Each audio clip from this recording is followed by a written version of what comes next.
já parou para se perguntar por que as coisas acontecem? A humanidade, no decorrer da sua história, sempre buscou maneiras de legitimar e de justificar o acontecimento das coisas e a sua posição na sociedade. Os monarcas justificavam a sua posição com a vontade de Deus.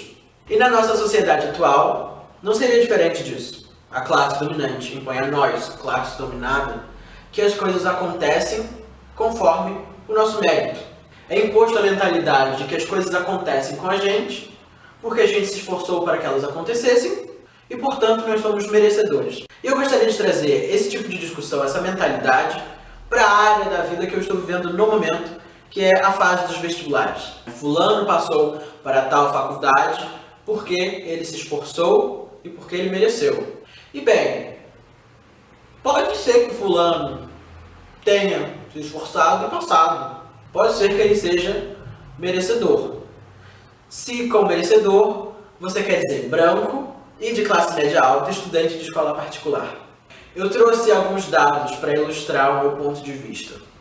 Vamos ver aqui rapidinho. Entre os jovens de 15 a 29 anos, 23% não estudam e nem trabalham. Aí você pode me perguntar, nossa, mas eles são vagabundos, eles não estudam nem trabalham, não fazem nada, não querem nada com a vida.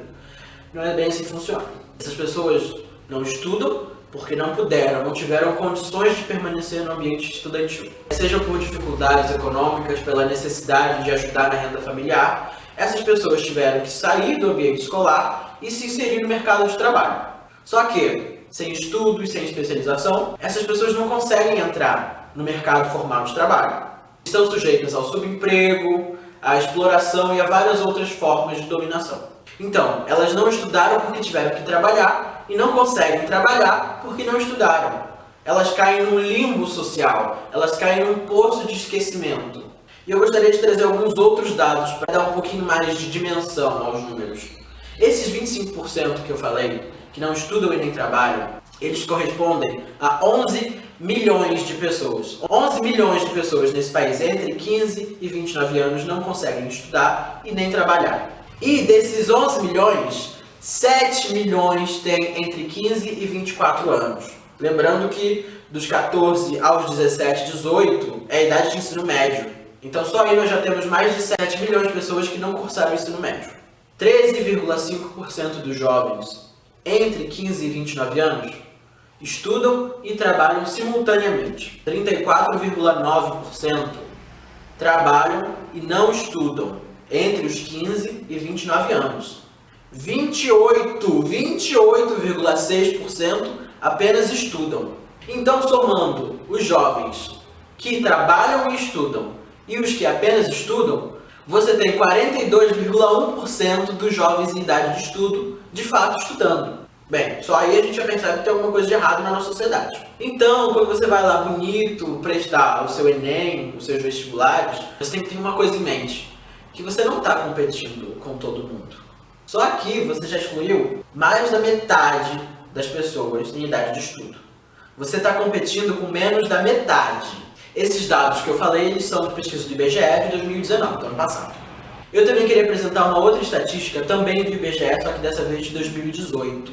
Entre os alunos, e com alunos eu me refiro àqueles 42,1% dos jovens, 73,1% dos alunos em ensino básico estudam em escolas públicas. Isso quer dizer que, se 73,5%, 26,5% dos estudantes estudam em escola particular. Agora, aí que está o dado assombroso.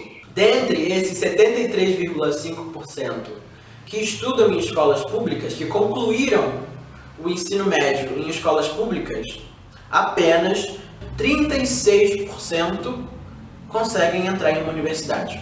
Agora, dentre os alunos em escola particular, que terminaram o ensino médio em escolas particulares, 79,2% entraram em uma universidade. Dentre todos os alunos, quase 3/4 estão em escolas públicas. Nós estamos falando de 73,5%, perdão. E ainda assim, apenas 36% conseguem entrar na universidade. Enquanto que 79,2% dos alunos de escolas particulares conseguem entrar na universidade. Então, são escancaradas, são evidentes as disparidades entre os alunos. Para você dizer que fulano está em tal posição porque ele se esforçou e porque ele mereceu, para você ter esse tipo de mentalidade, no mínimo as pessoas têm que ter saído do mesmo lugar. No mínimo as pessoas devem ter tido acesso às mesmas oportunidades, aos mesmos materiais, aos mesmos recursos. É no mínimo leviana a afirmação de que entra na universidade quem merece. Não é assim que funciona. Entra na universidade quem teve acesso. Entra na universidade quem teve oportunidades. Entra na universidade quem teve recursos e quem teve infraestrutura. Que infelizmente não é a maioria da população. Muito pelo contrário. É uma minoria muito exclusiva. Em momentos como esse que nós estamos vivendo, são momentos que acentuam as desigualdades. Toda essa discussão que houve acerca do Enem ser adiado ou não, ser cancelado ou não, né, que no final das contas ele foi adiado, graças a Deus, que é o mínimo possível, sabe? Propagandas como aquela do Enem, que, nossa, nós temos que nos reinventar, nós temos que dar o nosso jeito, nós temos que estudar de qualquer forma. Afirmações como essa invisibilizam todas as dificuldades por trás do acesso ao ensino. O ensino no Brasil é elitista. Além de tecnicista, ele é exclusivista, ele é excludente. Em momentos como esse, em momentos onde o ensino está sendo remoto, à distância, nós que estudamos em escolas particulares, nós temos acesso às videoaulas, às aulas transmitidas ao vivo, nós temos acesso às apostilas, à internet. Quando a gente fala das pessoas excluídas, nós estamos falando de pessoas que são tão excluídas de que elas nem sabem da existência desse tipo de discussão. Elas são tão excluídas de todos os ambientes de que elas não têm nem noção do que está acontecendo. Então nós que estamos inseridos nesse meio, nós que temos oportunidade para tal, nós temos a obrigação, nós temos o dever de falar para aqueles que não podem. Nós temos o dever de reivindicar mudanças, políticas públicas, porque a escola, ela é sobre te preparar para o exercício da sua vida profissional, mas ela também é sobre te preparar para o exercício da sua cidadania. E quando você cobra por mudança, você está exercendo o seu direito, o seu dever de exercer cidadania. Nós somos privilegiados.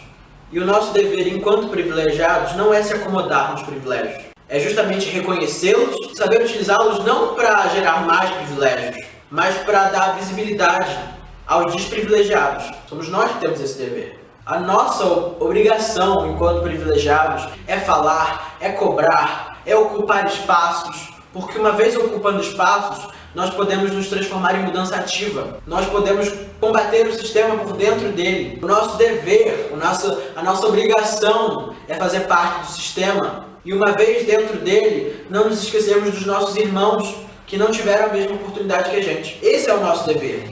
Essa é a sociedade em que eu quero viver. Essa é a sociedade que eu quero para os meus filhos. Então, essa discussão é muito longa, eu não quero me estender muito por aqui. Deixa aqui nos comentários a sua opinião sobre o assunto.